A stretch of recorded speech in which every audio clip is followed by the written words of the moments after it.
안녕하세요. 반갑습니다.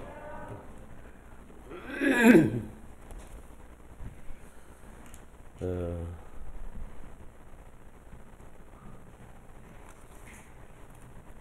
나르기보다 좀 이렇게 또 목감기가 조금 와서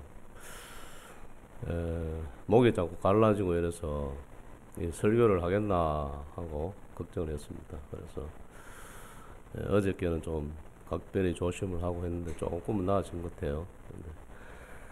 근데, 참,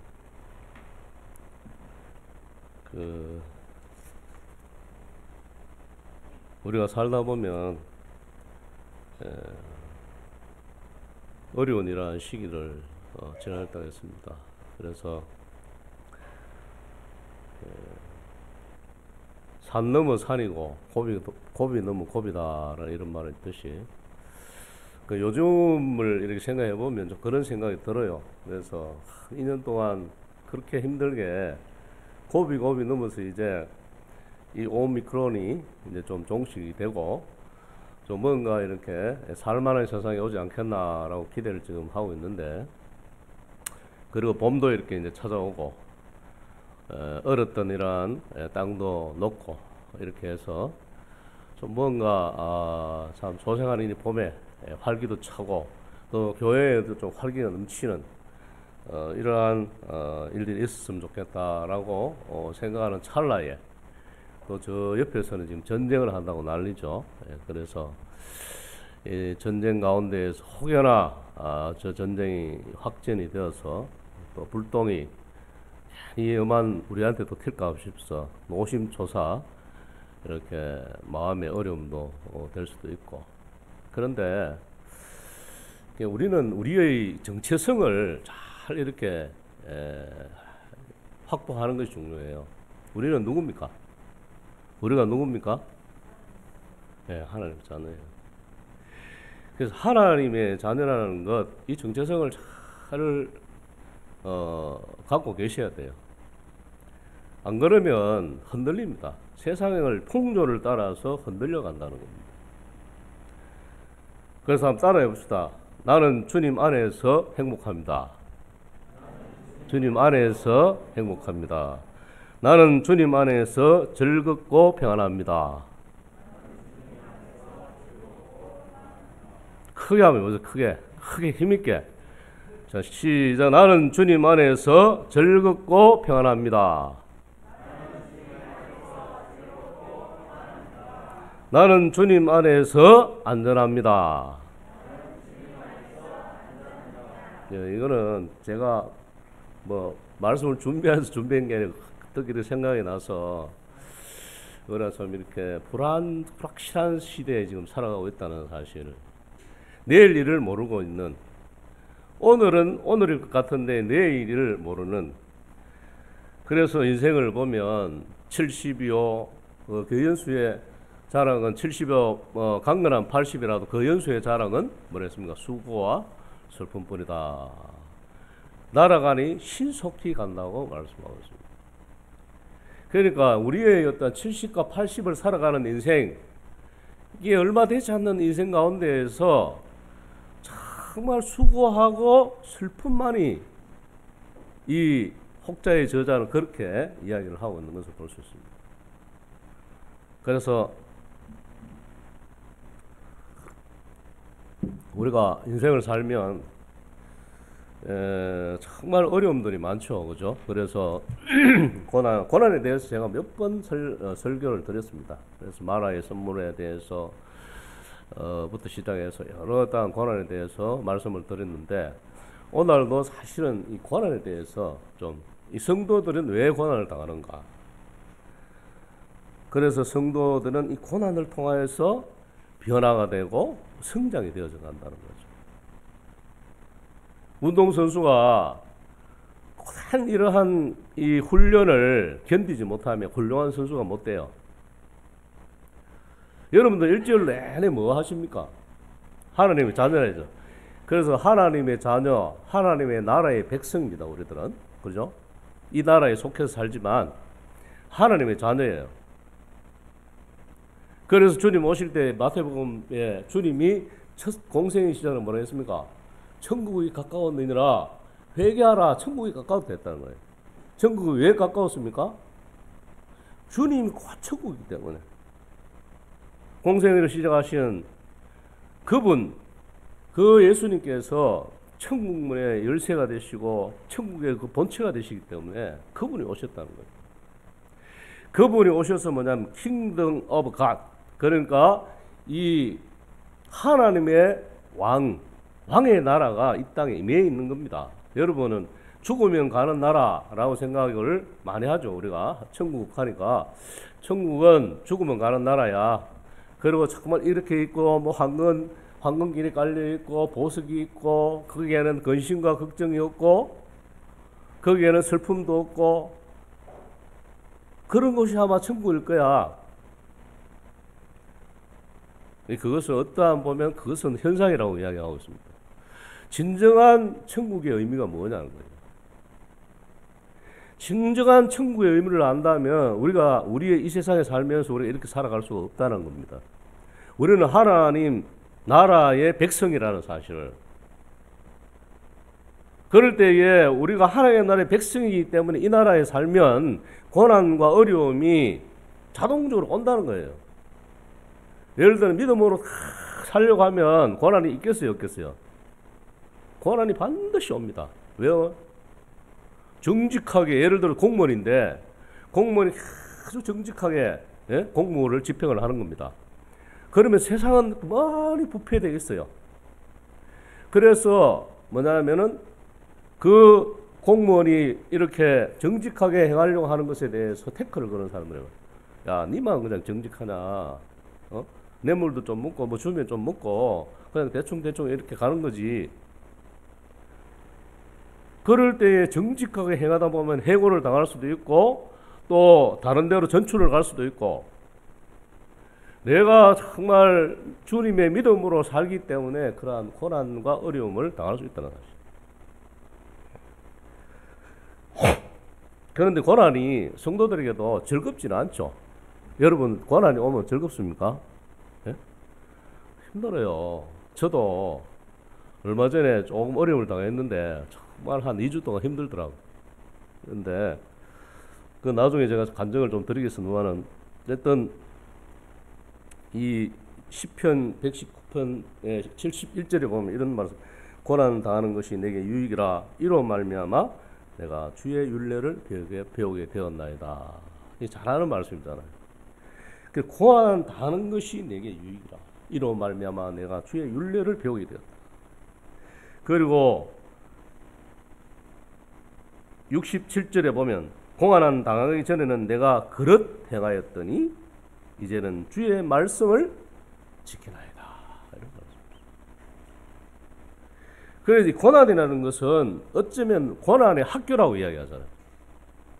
광야 학교라고 이야기하기도 하고, 그래서 어려움을 우리가 성도가 살아가면서 병들 때도 있고 가난할 때도 있고 여러 가지 문제들 가운데에서 고난을 당할 수 있다는 사실이에요.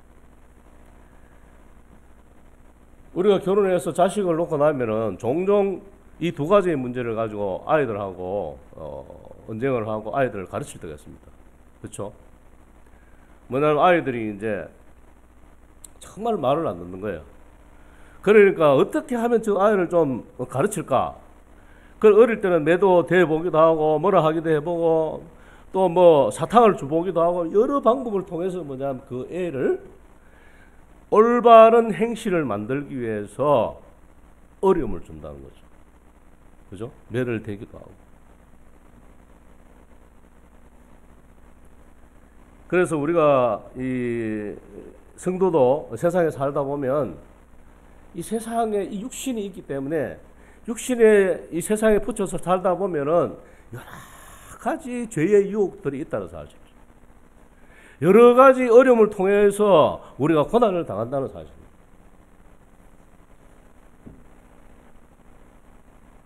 그래서 우리가 죄의 유혹을 따라서 내 마음대로 살면 하나님께서 그냥 두십니까?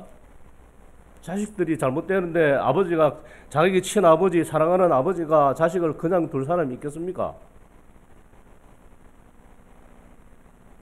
자, 우리 히브리서 12장 말씀 잠시 찾아. 히브리서 12장 네, 놓으시고 히브리서 5절에서 10절 말씀을 교독 한번 해보도록 하겠습니다. 5절에서 10절 말씀. 또 아들들에게 권하는 같이 너희에게 권면하신 말씀도 잊었다 일렀으되 내 아들아 주의 징계하심을 경히 여기지 말며 그에게 꾸준함을 받을 때에 낙심하지 말지라.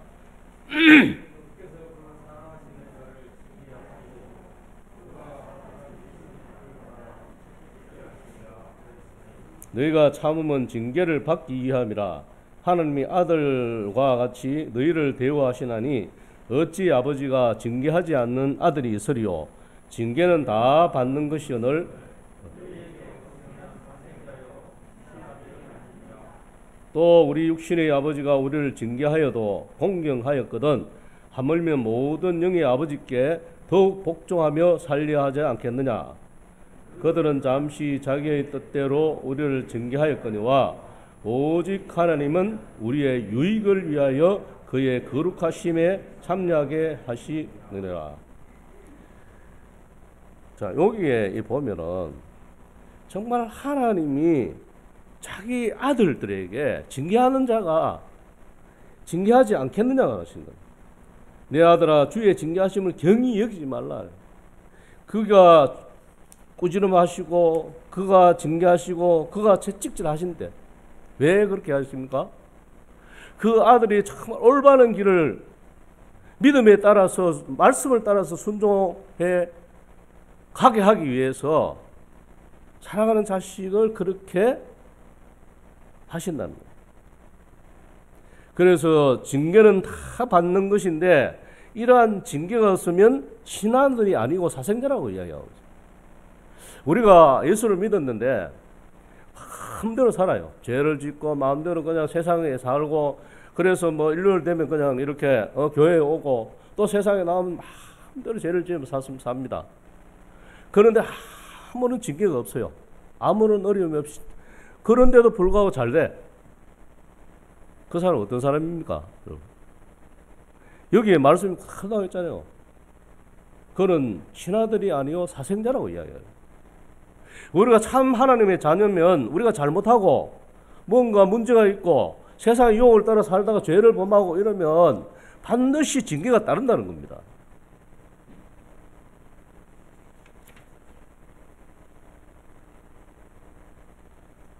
그래서 9절에 보면은 우리 육신의 아버지가 우리를 징계하여도 그죠? 공경하거든 하물며 모든 영의 아버지께서 더욱 복종하며 살려하지 않겠느냐. 그 하나님의 징계하심이 그 내가 아프고 고통스럽더라도 그 징계를 참음으로 기다리면서 내가 잘못한 것에 대해서 정말 주님께서 용서할 때까지 우리가 주님 앞에 죄사함을 그리고 주님 앞에 그 징계함을 인내로 이렇게 견디며 받았을 때에 주님께서는 그 징계를 통해서 참으로 새롭게 하게 하시고 회복시키시고 정말 하나님의 산업으로 반듯하게 만들어 가시는 것을 볼 수 있습니다.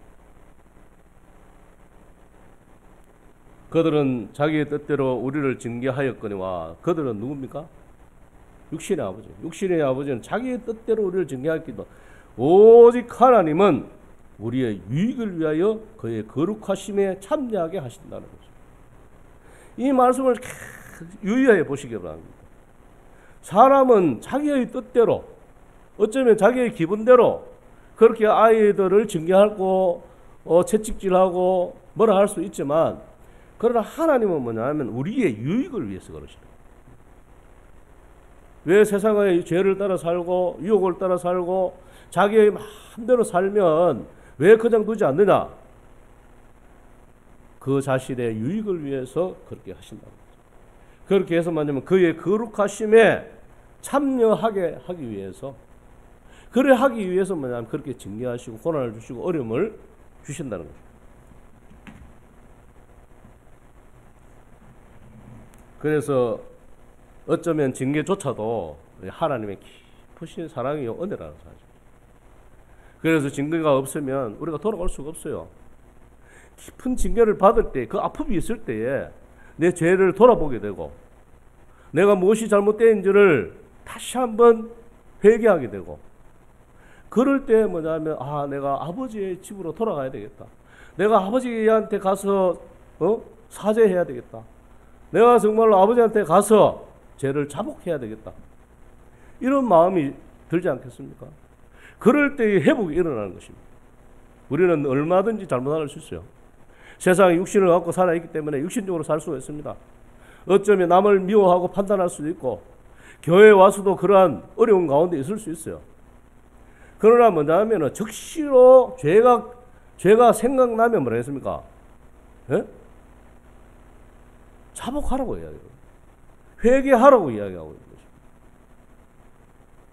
제가 늘 이야기하는 거지만 가룟 유다와 베드로의 차이점이 뭡니까?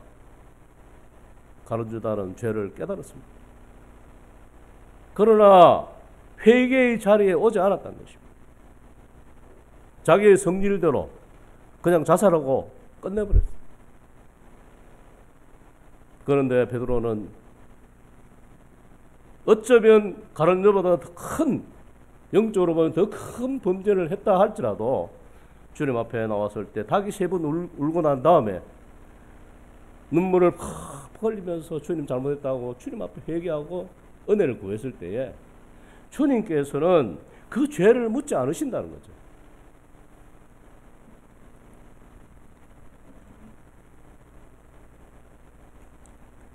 그래서 세상에도 보면은 그 고난의 가장 근본이 뭐냐면 죄입니다. 죄.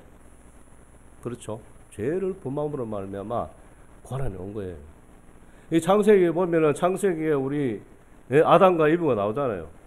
아담과 이브가 에덴 동산을 하나님께서 아름답게 창설해 놓으시고 영원히 하나님과 아름답게 사귀며 사랑하는 가운데 살기를 원했단 말입니다. 그래서 그 에덴 동산의 모든 실과를 허락하셨어요. 모든 실과. 예? 그는 뭐냐? 단 한 가지. 선악과 하나만큼은 내가 따먹지 마라.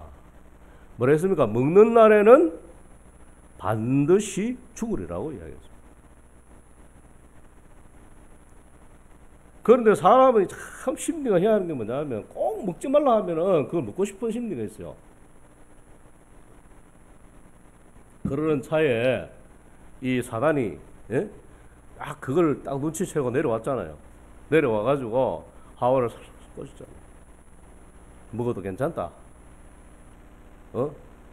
먹어도 안 죽는다. 꼬시. 그래서 범죄한 그 아담과 이브가 어떻게 됐습니까? 그 죄를 범하면 고난이 온다는 것입니다. 그것이 창세기에 이 아담과 이브를 통해서 우리에게 고난이 부어졌다는 사실이에요.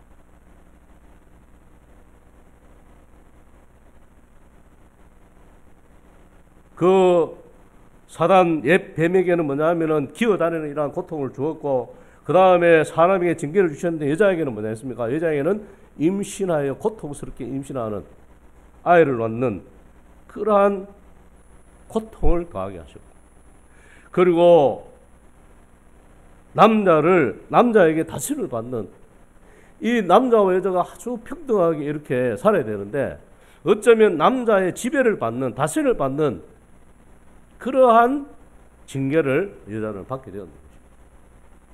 그리고 남자의 징계는 뭡니까? 그 아름다운 그러한 에덴 동산의 소사를 먹고 그냥 즐겁게 편하게 살 수 있는데 그 모든 것을 빼앗겼던 거예요. 에덴 동산에서 쫓겨난 것입니다. 그랬을 때에 땀을 지금까지도 땀을 흘려야 밥을 먹어요. 저도 열심히 일합니다. 열심히 일해서 열심히 일해야 밥을, 우리 아이들한테 밥을 줄 수도 있고. 그런데 옛날에 에덴 동산에는 이렇게 열심히 일을 안 해도 된단 말입니다. 그냥 과신이 그거 따먹고 얼마나 편하게 살 수 있도록 하나님이 그렇게 파라다이스 그렇게 아름다운 에덴 동산을 만들어 주셨는데 범죄한 영혼에게 그 모든 축복을 거둬가셨다. 그리고 그 다음에 뭡니까? 흙으로 돌아왔으니 흙으로 돌아가는 죽음이 그들에게 있는 것입니다. 이것이 하나님이 주신 징계라는 사실, 죄에 대한 결과요, 죄에 대한 고난이라는 사실. 그러나 하나님께서는 정말로 은혜로우신 분이죠.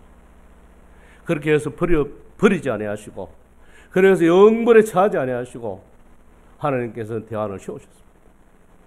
창세전에 아들 예수 그리스도 성자 하나님을 불러내셔서 그 아들 예수 그리스도를 준비하시고, 2000년 전에 그 아들을 이스라엘 땅에 보내시고, 그 아들을 십자가에 못 박아오는 말미암아 피 흘림이 없은즉 죄 사함이 없다 하신 주님의 말씀을, 공의로운 말씀을 이루시기 위하여 품성에 계신 자기 형상이신 아들 예수 그리스도를 세상에 보내신 것입니다.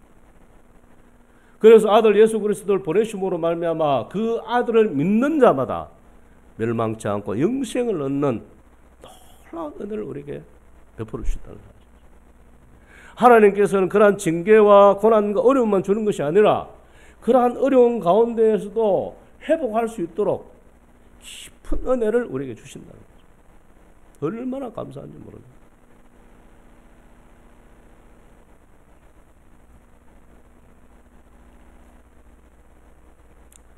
그 외에도 이스라엘 민족이 출애굽을 할 때에 하나님 물이 없고 먹을 것이 없으면 하나님을 원망했죠. 그 하나님 내가 보니까 이 출애굽기를 쭉 보면 원망하고 시비하고 굉장히 싫어하시는 거예요. 교만하는 것도 가장 싫어하지만 하나님을 원망하는 것을 굉장히 싫어합니다. 하나님을 원망하는 것은 뭐냐, 하나님의 임재를 부인하는 거예요. 응? 불신의 죄라는, 불신의, 하나님을 믿지 않는다. 원망하는 것은 하나님을 믿지 않는다. 그랬을 때 뭐냐면 불뱀을 보내죠. 불뱀 사건 알죠? 불뱀을 민수기 21장 4절에 보면 불뱀 사건이 일어납니다. 그래서 이스라엘이 막 불평과 불만 가운데 하나님을 원망하고 있을 때에 불뱀을 보내셔가지고 불뱀에 물려 죽게 하는 것입니다. 여러분 함부로 원망하고 시비하지 마세요. 잘못하면 불뱀이 물려 죽습니다. 그래서 이러한 징계 가운데 있을 때에 그 모세가 주님 용서해달라고, 원망하고 시비한 거 용서해달라고 그렇게 이야기했을 때에 주님 또 뭐랍니까? 금방 또 그럼 장대에 대해 놋뱀을 달아라. 그래서 놋뱀을 쳐다보는 자는 살리라.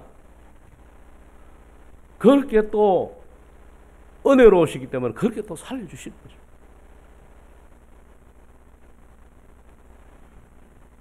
그리고 범죄하면 수없이 많은 영혼들이 범죄에서 수없이 많이 생명을 잃어갔던 것을 성경에 보면 여리고성을 점령했던 이러한 이스라엘이 아의 성령을 점령하다가 대패를 하고 돌아간 거예요.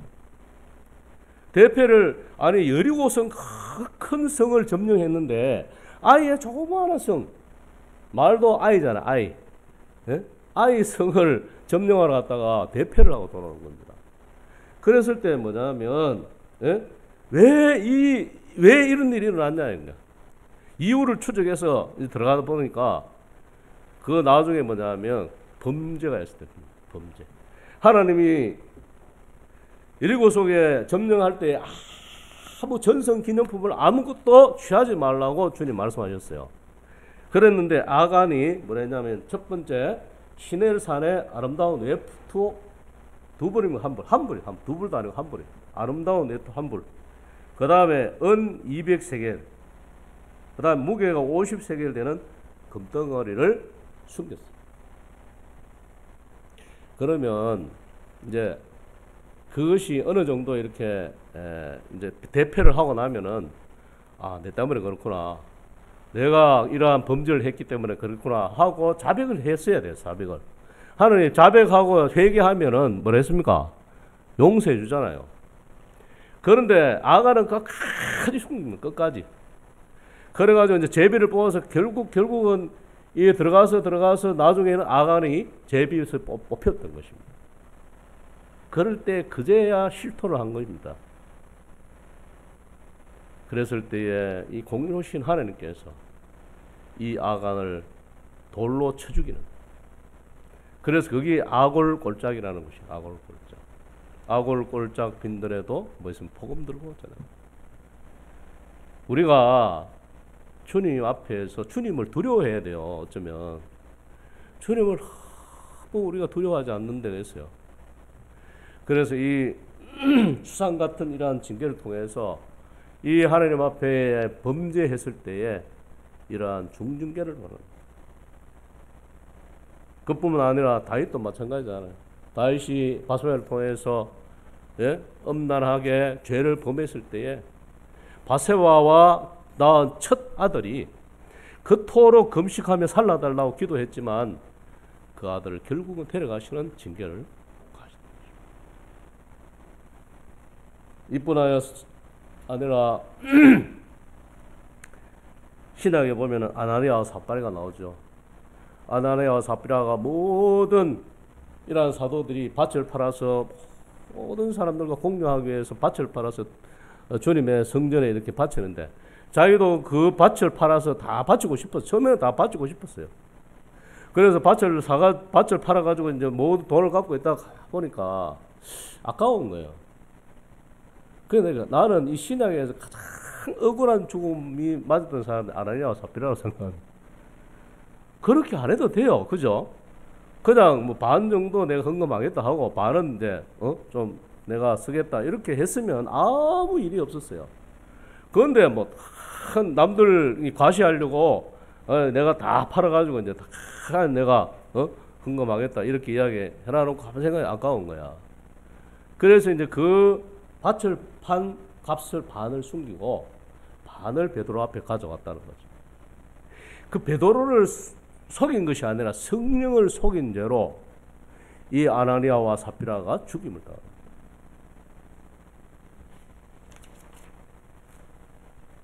여러분, 지금까지 뭐냐면 이러한 이 죄라, 이 죄 때문에 뭐냐면 우리에게 이러한 징계와 고난, 어려움이 있다는 사실.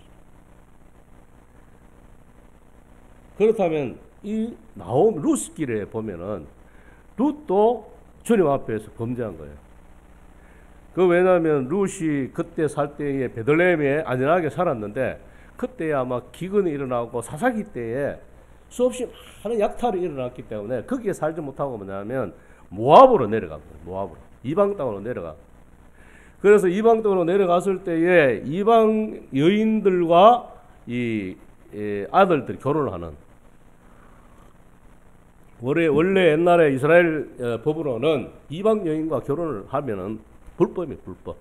하나님의 말씀에 불순종하는 거예요. 그리고 그 떡집이라고 하는 베들레헴 땅에 어려움이 있고 해도 거기에 있어야 되는데 거기에 있지 않고 어렵다 해가지고 모압으로 내려간 것이 치명적으로 잘못을 했어요. 그래서 모압으로 내려갔을 때 어떤 일이 납니까? 남편이 죽고 두 아들이 죽는 그러한 큰 징계와 고난과 어려움이 찾아온 것입니다. 그래서 나는 이 룻기를 보면서 정말 이러한 징계와 고난과 어려움이 오지만, 그러나 룻은 이제 그러한 곤경 가운데 뭐냐면 마음을 돌이킵니다. 회개합니다. 그래서 다시 베들레헴으로 가기로 결심하는 것입니다. 그렇게 베들레헴으로 가기로 결심할 때에 주님께서 나오미를 그 룻을 통하여 그 가정을 회복시키는 이런 일을 그때부터 시작하는 것을 볼 수 있습니다. 놀랍게 하나님 회복시키십니다. 그래서 베들레헴으로 돌아왔을 때에 나를 뭐라 했습니까? 나오미가 나를 나오미라 하지 마라, 나를 말하라 해라, 선물이라 해라. 나는 나오미의 이름이 합당치 않다. 이처럼 뭐냐면 모압 땅에서 공경과 어려움과 환난과 고난을 당했다는 것입니다. 우리가 어려움을 당할 때는 내가 어쩌면 이러한 불순종의 자리에 있지 않는가? 다시 한번 내 자리를 한번 살펴보는 것이 중요한 거예요. 내가 매를 맞고 내가 어려움을 계속 어려운데도 불구하고 고집스럽게 그렇게 있는 것은 정말 현명하지 않는 것입니다. 내가 어려움이 올 때에, 내가 힘들 때에, 내가 고난이 오는 것을, 고난이 오면은 빨리 내 자리를 돌아보아서 내가 무언가 주님 앞에 합당하지 않는 일을 하고 있는지, 내가 범죄한 것이 없는지 빨리 자리를 돌아보는 것이 중요합니다. 그럴 때 이 나오미처럼 그 자리를 털고 일어서서 이제 베들레헴으로 돌아왔을 때에 하나님께서 보아스를 통해서 놀랍게 다윗의 정조가 되는 이러한 루스의 가문을 만들어내는 것을 볼 수가 있습니다. 하나님은 너무나도 은혜로우신 거예요. 회개하기만 하면, 그 죄악된 곳에서 정말 무릎을 꿇고 회개하기만 하면 주님은 즉시로 은혜를 베푸십니다.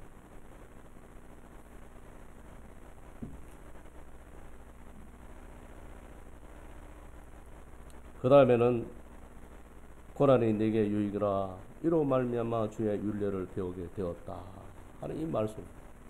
이 말씀은 뭐냐면 별로 내가 잘못한 것이 없는데 고난을 당하는 겁니다. 내가 정말로 주님 앞에 있던 어릴 때 내가 범죄한 일이 없는데, 그런데 고난이 내게 찾아오는 것입니다. 왜 그럴까? 이 성경을 보면 뭡니까? 욥기가 그렇잖아요. 욥기는 욥은 뭐냐면은 동방의 가장 의로운 사람, 정직한 사람이요, 온전한 사람이었다고 이야기하고, 그런 사람에게 당할 수 없는 큰 환난이 그 욥에게 찾아온 것입니다. 하루아침에 뭡니까? 모든 재산을 잃어버리잖아요. 그리고 하루아침에 그 많은 아들, 딸들이 죽음을 당합니다. 자기는 또 악창이 나서 이 귀화장으로 몸을 퍽퍽 끓는 그러한 육신적인 이러한 고통 가운데 하루아침에 그렇게 됐을 때에 여러분들 같으면 어떤 반응을 하겠습니까? 욕과 같은 그런 어떠한 고난이 왔을 때 모르긴 해도 아마 이 욥의 아내처럼 하나님을 원망하고 죽으라 하지 않겠습니까?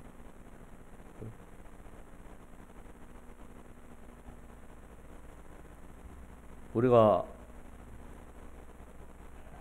알지 못하는 이러한 어려움을 당할 때 그때도 주님을 원망하거나 주님 앞에 우리가 주님 앞에 나와서 주님 왜 이러한 고난과 어려움이 왔는지 주님 앞에 묻고 주님의 대답을 기다리는 그런 마음이 필요합니다. 그랬을 때에 이 욥은 끝까지 인내하고 그 입술로 범죄치 아니했을 때에 자신을 깨달아서 자기의 모습을 하나님 앞에 세우게 될 때에 하나님 앞에서 티끌 같은 그러한 자신의 존재를 깨닫고 귀로 듣던 하나님을 눈으로 보는, 그럴 때 뭐냐면 하나님의 깊은 은혜를 체험하게 됩니다. 그 위대하시고 전능하신 하나님, 내가 정말 하나님을 위해서 산다고 살았지만 아무것도 아닌 티끌 같은 이러한 존재라는 사실을 깨닫게 될 때에 그 크신 하나님에 대해서 그 욥이 귀로 듣던 하나님을 눈으로 보는 놀라운 그러한 믿음의 체험을 하게 됩니다. 그럴 때에 하나님께서는 그 욥에게 그 전에 있던 그 많은 재산보다도 더 2배나 3배나 많게 재산과 자녀들과 아내들을 주심으로 말미암아 그 고난과 극심한 그러한 환난을 통과했던 이러한 욥에게 그러한 축복을 허락하신 것을 볼 수 있습니다. 요셉은 또 어떻습니까? 창세기 37장 이하에 보면 50절까지로 보면 욥에 대해서 이야기가 나옵니다. 욥의 고난의 시작은 언제부터 시작되냐? 17세부터 시작됩니다. 30세에 애굽의 총리전이 되기까지 13년 동안 어려움을 당한 겁니다. 여러분. 1년, 2년도 당하면 힘든데 여러분 지금 코로나 한 2년 당하니까 얼마나 힘들어요. 그런데 13년 동안 계속 어려움 당하면 견딜 사람이 없는 것입니다. 여러분 같으면 13년 동안 계속 어려움 주면은 견디겠어요? 고난의 세월이 13년을 견딜 수 없는. 그런데 이 요셉은 정말 주님의 말씀을 붙들고 주님의 은혜 가운데에 그 고난을 주님과 하나님과 함께 이겨갔던 것을 볼 수 있습니다. 첫 번째 뭡니까? 죽음의 위협입니다. 그 요셉의 잘못이라는 것은 뭡니까? 단지 하나님께서 뭐냐면 꿈을 보여주신 그것을 형들에게 또 부모들에게 자랑한 것밖에 없는데 그 자랑한 것 때문에 시기와 질투 가운데에서 형들로부터 죽임을 당하는 죽음의 고난을 당하는 것입니다. 여러분 죽음의 고난을 당해 보셨어요? 그 다음에 뭐냐면 종으로 팔려가서 종으로 몇 년 동안 종으로 살아가는 종이 어떠한 지금 여기에 뭐 나오니까 아주 뭐 거기에 사무장인가 뭐 돼서 뭐 종으로 있으면서 편안하게 있으니까 그게 아니에요. 처음에 종으로 팔 때는 비참한 그러한 삶을 살았습니다. 그 보디발의 종으로 팔려갔을 때에 그 신임을 얻기까지 얼마나 많은 고난과 어려움을 당했겠습니까? 종은 사람이 아닙니다. 그죠? 종은 사람이 아닙니다. 극심한 고난과 어려움 가운데에서도 하나님을 바라보면서 견뎌냈던 것입니다. 거기까지만 하면 주님께서 은혜를 베풀어 주셔야 되잖아요. 그런데 또 어디 갑니까? 보디발의 아내가 유혹하는 것을 뿌리치고 정직하게 하나님 앞에서 범죄치 않기 위해서 그렇게 막 발버둥 쳤는데 그러면 하나님께서 그거 구해 주셔야 되잖아요. 그런데 뭐냐면 하나님께서 감옥으로 또 데려가시는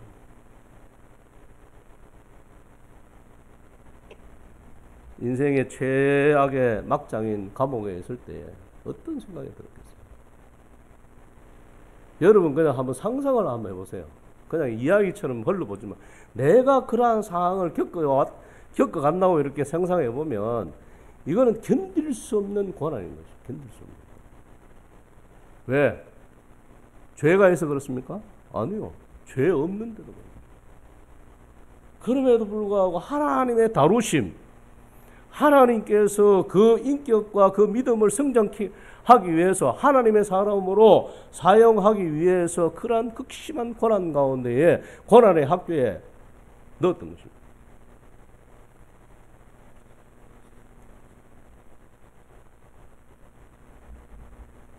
그래서 큰 믿음이라는 것은 어떤 환경, 어떤 고난이 이유 없이 닥친다 하더라도 주님의 인도하심과 계획하심과 주님의 섭리를 믿는, 내가 정말 어려움이 온다 하더라도 내 이 어려움은 정말 주님이 어떤 뜻이 있을 거야. 분명히 주님께서 그 뜻을 따라 섭리를 따라서 이 문제를 해결할 것이라는 확신 가운데에서 이 그 어려움을 겪고 가요. 예레미야가 3장 32절에서 33절에 보면 그가 비록 근심하게 하시나 그의 풍부한 인자하심을 따라 긍휼히 여기실 것입니다 라는 말씀입니다. 그리고 주께서 인생으로 고생하게 하시며 근심하게 하심은 본심이 아니라고 이야기합니다. 맞잖아요. 그렇게 극심한 고난과 어려움과 고통이 있는 것은 그것은 뭐냐면 하나님의 절대적인 본심이 아닙니다. 하나님은 그 고난과 어려움을 통해서 뭐냐면 그 본인을 믿음으로 바르게 세우고 그리고 정말 하나님의 하늘의 일들을 바뀌시기 위해서 그러한 고난을 허락하십니다. 욥도 요셉도 다니엘도 어느 누구도 그러한 극심한 고난을 믿음으로 잘 이겨갈 때에 그럴 때에 주님께서는 그러한 믿음으로 잘 이긴 그러한 성도에게 그러한 사람에게 하나님의 놀라우신 것들을 맡기신다는 거예요.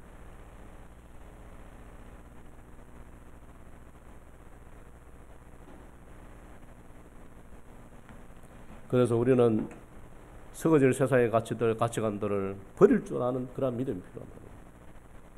세상의 어떤 것들을 버릴 줄 알고 영적인 가치를 따라서 살아가야 하는 그 믿음을 우리가 가지기 위해서는 이 고난 가운데에서 고난에 있을 때 그러한 세상의 가치 없는 것들을 버릴 줄 아는 믿음으로 세워져야 된다는 거예요.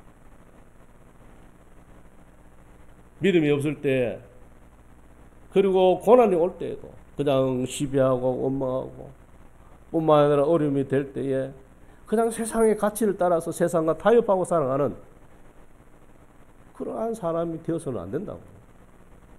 어려움이 오면 세상의 가치관들을 버리고 정말 하늘 가치를 위해서 나의 어떠한 육신적인 것들을 버릴 줄 아는 그것이 참 믿음이라.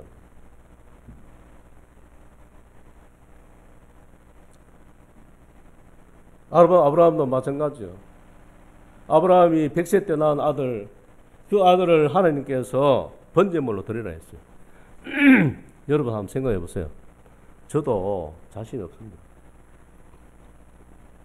100세 때 나와서 그냥 낳은 것도 아니고 100세 때에 그것도 25년 동안 응답 기다리다 안 돼가지고 이스마엘을 낳고 그래가지고 결국은 100세 때에 아들 낳은 거예요.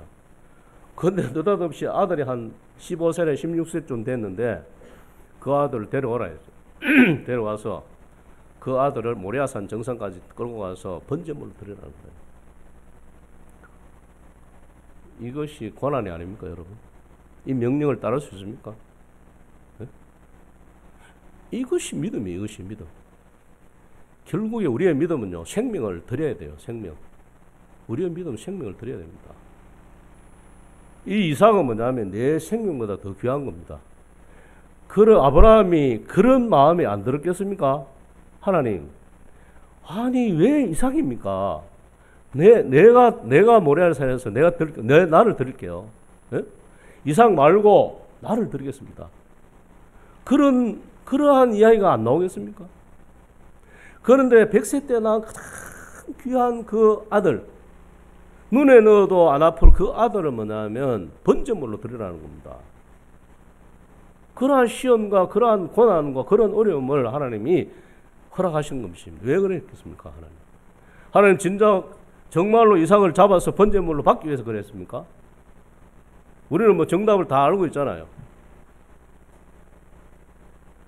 하나님께서 그 이삭을 바치고자 하는 아브라함의 마음을 얻기 위해서 그런 거예요. 아브라함의 마음을 얻기 위해서. 그래서 끝까지 순종하게 될 때에 하나님께서 아브라함을 믿음의 조상으로 세우시는. 우리는 이렇게 믿음 생활하다 보면 운동 경기를 이야기하면 구경꾼들이 있어요. 구경꾼. 관중들 있잖아요. 관중들. 그리고 뭐냐면 홈그라운드에서 뛰는 사람들이 있어요. 여러분들은 관중입니까? 아니면 홈그라운드에서 뛰는 사람들입니까? 자신을 한번 잘 생각해 보세요. 정말 어쩌면 구경꾼이 되어서는 안 돼요. 교회에서는 절대적으로 구경꾼들이 있어서는 안 됩니다. 내가 정말 이 교회의 주전 멤버로서, 아니 주전 멤버가 아니더라도 뭔가 풀백이라도 내가 맡은 바 주님 일을 위해서 내가 정말 현장에서 뛰어는 그러한 홈그라운드에 뛰는 그러한 선수가 되어야 된다는 사실. 그냥 와서 예배나 드리고 그냥 예배 한번 드리고 가주는 그러한 믿음은 주님이 기뻐하지 않는 것입니다. 내가 정말 주님은 킹덤 오브 갓 했잖아요, 아까. 이게 하나님의 나라입니다. 하나님의 나라. 하나님의 나라의 자녀면, 그리고 하나님의 나라의 권속이면 하나님의 나라의 자녀답게 살아야 된다는 거죠. 그래서 우리는 뭐냐면 세상이 나를 핍박할지라도, 세상에 고난이 온다 할지라도 주님 앞에서 바른 믿음을 따라서 다니엘처럼 뜻을 정하여 주의 말씀을 순종하며, 비록 뭐냐면 17부분을 더 되는 풀무불에 던져넣는 그런 시련과 고난이 온다 할지라도 내가 절대로 주님을 부인하지 않는 그러한 믿음의 사람으로 살아가야 되지 않겠습니까? 제가 잠시 이렇게 간증을 하자면 한 2주 됐죠. 2주 전에 갑자기 이제 뭐 이렇게 가정에 어려움이 왔어요. 오미크론이 걸려서 뭐 누가부터 시작되는 건 잘 모르겠어요. 그런데 어쨌든 그래서 뭐 한 2주간 아이들하고 갇혀 있으면서 참 이렇게 뭐 식이 많이 아팠다 뭐 이런 것보다도 이렇게 굉장히 피곤하더라고. 그 다음에 뭐냐면 이제 목이 굉장히 아프고 또 머리도 아프고 그 다음에 이제 자고 일어나면 식은땀이 이렇게 나오고 그래서 한 4일 5일까지는 굉장히 몸이 상태가 안 좋는 경험하면서 참 주님은 너무 세심하다는 사실 너무 사실 왜냐하면 우리 자매가 먼저 했어요. 우리 아이들도 먼저 하고 저는 계속 이렇게 그걸 해봐도 음성으로 계속 나오는 거예요. 그래서 나는 이제 지나갔는갑다. 나는 이제 면역자다. 이렇게 생각했죠. 그렇게 해서 이제 가게를 다 내가 아침에 가서 일을 하고 저녁에 문을 닫고 이제 다 이렇게 한 일주일 정도 이렇게 일을 했습니다. 일주일 정도 일을 하고 났는데 우리 자매가 이제 딱 그 전날에 뭐냐면 너무 힘들어하더라고. 그래가지고 오후부터 와서 밤새도록 자더라고. 그리고 그 다음날 보니까 괜찮았어요. 정말로 뭐 아주 뭐 그냥 뭐 연설스럽게 이렇게 일어나서 괜찮아진 거예요. 그래서 일하러 간다고 하더라고. 그러냐고. 그래서 체인지가 딱 됐는데 나는 이제 그날 토요일이에요. 토요일. 그래서 나는 이제 괜찮다 이래가지고 그래서 뭐냐면 이제 검사를 해보고 그래도 이제 교회를 가야 되겠다 싶어서 검사를 했는데 제가 양성이 나온 거예요. 이게 무슨 일이냐? 이제 그때부터 이제 저는 또 아프기 시작했어요. 시작했는데 한번 여러분 한번 생각해 보세요. 얼마나 주님이 세심한 배려가 있는지. 같이 만약에 그러면 어떻게 되겠습니까? 문을 닫아야 됩니다. 그럼 가게가 엉망진창이 돼요. 참 이러한 그 고난 가운데에서도 하나님은 그 심심하게 우리를 이끌어 가시고 인도하시는. 그래서 저는 그 아플 때 의도적으로 주님을 원망 안 했습니다. 조금이라도 주님 뜻이 있겠죠. 주님 우리 가정에 이러한 것을 허락하신 주님 뜻이 있겠죠. 그래서 이제 그걸 겪고 나니까 너무 좋은 거야. 마음대로 이제 목욕탕 다니고 마음대로 식당에 다니고 이 자유가 너무 좋은 거예요. 야 이렇게 좋은데 그동안에 막 걸릴까 싶어서 얼마나 노심초사. 왜냐하면 우리는 이제 이 손님들을 많이 맞는 이러한 직업이잖아요. 그러다 보니까 예를 들어서 우리가 걸리게 되면 손님들 피해를 주니까 그렇기 때문에 굉장히 조심했고 3차까지 맞았고 그렇게 했습니다. 그랬는데도 이러한 어려운 가운데서도 주님의 돌아오신 그 세심한 그 은혜와 그 살피심이 이 가정을 지켜줬다는 것에 대해서 정말 감사가 되고 우리가 했잖아요. 그런 어려움이 올 때에 주님 앞에 정말 주님 앞에 내려놓으세요. 그래서 그 어려움을 왜 왔느냐 원망하기보다는 주님의 분명히 섭리하신가 은혜가 있을 것이다라는. 그래서 고난이 뭐라 했습니까? 내게 유익이라. 이로 말미암아 내가 주의 율례를 배우게 됩니다. 여러분들도 그러한 승리하는 삶을 살기를 바랍니다. 그래서 시편 23편에 보면 여호와는 나의 목자시니 내게 부족함이 없으리로다. 그가 나를 푸른 풀밭에 누이시며 쉴만한 물가로 인도하시는도다. 내 영혼을 소생시키시고 자기 이름을 위하여 의의 길로 인도하시는도다. 내가 사망의 엄청한 골짜기로 다닐지라도 해를 두려워하지 않을 것은 주께서 나와 함께 하심이라. 주의 지팡이와 막대기가 나를 안위하시나이다. 주께서 내 원수의 목전에서 내 상을 차려주시고 기름을 내 머리에 부으셨으니 내 잔이 넘치나이다. 내 평생의 선하심과 인자하심이 반드시 나를 따르니 내가 여호와의 집에서 영원히 가리로다. 엄침한 꼴짜기로 다닐지라도 해를 두려워하지 않을 것은 주께서 나를 안위하시고 주의 지팡이의 막대기가 나를 보호하시기 때문에 그러한 것들을 경험하면서 주님과 함께 동행하는 그러한 삶을 사시는 우리 성도님 되시면 좋겠습니다. 기도하고 마치겠습니다. 아버지 하나님, 고난이 내게 유익이라 그 고난을 통하여 참으로 주의 율례를 배우게 되었다고 고백하는 시편 기자의 점처럼 고난 당하기 전에 내가 그릇 행하였더니 아버지 하나님 고난을 통하여 주의 말씀을 지키는 자가 되었다고 고백하는 것처럼 아버지 하나님 참 저희들에게 이 고난이 참된 믿음의 약이 될 수 있도록 고난을 잘 견뎌가는 그러한 믿음이 사람이 될 수 있도록 은혜를 베풀어 주시옵소서. 사람이 살아갈 때에 여러 가지 시험을 받고 여러 가지 고난이 옵니다. 그럴 때마다 우리가 원망하지 않고 참으로 그 고난 가운데에 일하실 주님을 기대하면서 아버지를 잠잠히 참아 기다릴 때에 주님께서 놀랍게 그 고난을 통하여 역사하시는 주님을 볼 수 있는 믿음 주시기를 간절히 원하올 때에 존귀하신 예수님 이름으로 감사하며 기도를 드립니다.